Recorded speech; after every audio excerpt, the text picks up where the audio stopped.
All right, hello. We are going to start a very brief introduction to existentialism, and this corresponds to either chapter 38 or chapter 6 if you have the new book, Unit 5, After the War, Existential Doubt, Artistic Triumph, and the Culture of Consumption. So these are the key questions you'll be reading about this week.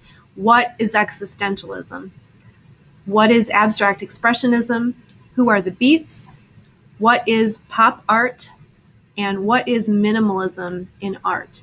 And this short video lecture will only discuss what is existentialism because that's probably the most difficult concept to understand, and it's also the topic for your paper. So what is existentialism? So after World War II, Europe was gripped by this horrible, profound pessimism. And the philosophy of Jean-Paul Sartre was a direct response. So Sartre is one of the primary existentialist writers. And he developed this idea called existence precedes or comes before essence. So what does that mean? Existence precedes essence. Okay, well, existence is your state of being, the fact that you're alive, that you're a human. And then essence is the choices you make and your individual nature. Each of you is a different person, an individual, and so that's your essence. Okay, so that's the kind of existentialism in a nutshell. It also has several different characteristics. So the human condition is defined by alienation, anxiety, lack of authenticity, a sense of nothingness. And Sartre said that this did not abrogate or get rid of the responsibility to act and create meaning. You still had free choice to make your own decisions. So just take a look at some of this collage, this word collage of some of the ideas and philosophers of existentialism. And a lot of people use the term existentialism in humorous ways. So here's, the whole, where am I? Why am I alive? Well, an existential GPS would say exactly where you should be. Okay, here's a quote from Jean-Paul Sartre. Man is nothing else but what he makes of himself. Okay, the 5 themes of existentialism. We already discussed existence precedes essence. Time is of the essence. There's an emphasis on identity and meaning. We are free, but also responsible. And then ethical considerations are paramount. So basically, we exist as people first, and our essence is how we choose to live. There's no predetermined pattern.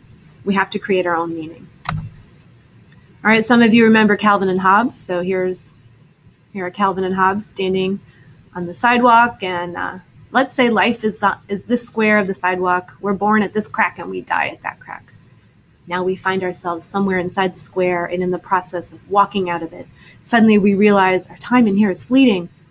Is our quick experience here pointless? Does anything we say or do in here really matter? Have we done anything important? Have we been happy? Have we made the most of these precious few footsteps? And then you can see that they, the characters here are exhibiting this angst, okay? And that's this anxiety of not really knowing what to do, so they don't do anything. So this is an example of existentialism in action. Okay, so these are the terms that you're going to use for your paper. You want to, and also the activity you're going to do based on the Camus speech and the Catcher in the Rye quotes. Okay, so some of the themes of existentialism are authenticity, angst, anxiety, freedom, and absurdity. So you want to identify when characters are feeling any of these things. So authenticity or the lack thereof, okay? So that means, are things real? Are people being phony? Are they fake? Okay, so that's authenticity. The next one is anxiety. You all know what anxiety is, you're college students, okay? It's that feeling of just apprehension and dread and not being sure what is happening. And of course, after World War II, people were experiencing lots of anxiety. Now, anxiety is specific, but angst is this feeling of anxiety that you don't know what it's about, okay? So it's just an overreaching idea of overwhelming anxiety all the time. And then this idea of freedom, that people have this freedom, but with freedom comes lots of choice. And so sometimes that choice is overwhelming. You might have a day when you don't have anything you have to do, and the choices become completely overwhelming because no one's telling you what to do. Okay, so that's freedom. And then absurdity, just this whole absurdity of life. Some of the things we do in our life really seem pointless. And here's the myth of Sisyphus constantly pushing that rock up the mountain only to have it fall back down again, and then he has to push it back up. Okay, so that's the idea of absurdity. All right, and a couple more cartoons here. This is existential connect the dots. Well, what's it a picture of? Futility, meaning life is meaningless. Why are we even doing anything? Existential pizza. It's called that because we feel that people are entirely free and therefore responsible for what they make of themselves and for themselves. Now, do you still want the double anchovy with the fried mozzarella strips? Okay, so Europe after the war. So after World War II, many of you are probably thinking existentialism sounds like it's probably godless, but we actually have both atheist and Christian existential thinkers. So Kierkegaard, Niebuhr, and Tillich believed that, existentialism could exist within Christianity, that Christians live in a state of anguish caused by their own freedom of choice. And Sartre, on the other hand, was an atheist, and he said, living in a universe without God and thus without revealed morality, individuals still have to choose to act ethically, even in a godless society. All right, so here's some of the questions from Sartre's Being and Nothingness. How is something like a relation of being between consciousness and the world possible?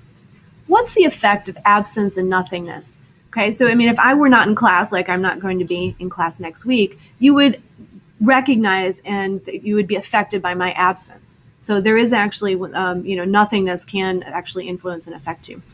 How can I be conscious of the other? Sartre said it's not possible to access the mind of others. I, the human, am free. I can make up my own mind about my acts, but I will be, in some final sense, is what I make of myself. Thus, my acts are not trivial, but definitive of my very selfhood or my essence. Living without certainty and with personal responsibility is a nearly unbearable burden. Here are some other existential questions. What is death? What is the meaning of human existence? Why am I here? What are the consequences of my actions? What is the place of God in human existence? What is the place of self-reflecting conscious knowledge of oneself and existing? And what is our relationship with other minds?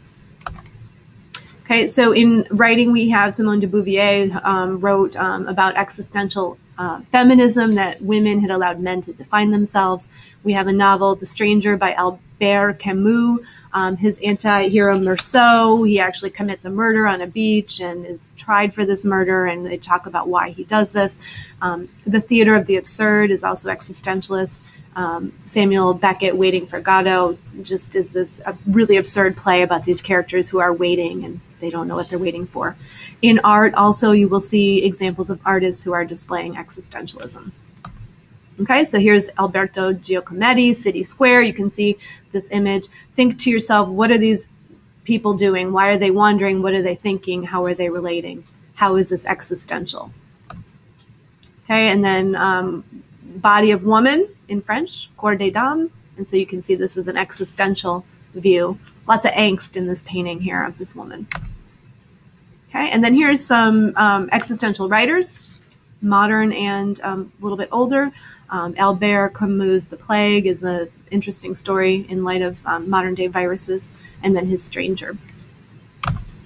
Okay, so think in your mind right now, what exactly is existentialism? Okay, so blank precedes blank, and 5 characteristics. All right, the 5 characteristics are authenticity, angst, anxiety, freedom, and absurdity. And existence precedes essence. All right, hopefully you should be able to know both of those things before you write your paper. All right, Albert Camus won the Nobel Prize. And so this is one of the pieces that you're going to have to write about. You'll have to access that Nobel Prize speech and find the existential themes. And J.D. Salinger also has a main character who has some really existential thoughts. All right, so you're going to have to do that also for this exercise. Okay, we're running a little bit out of time here, so I'm going to go ahead and stop sharing, and you are now on your own.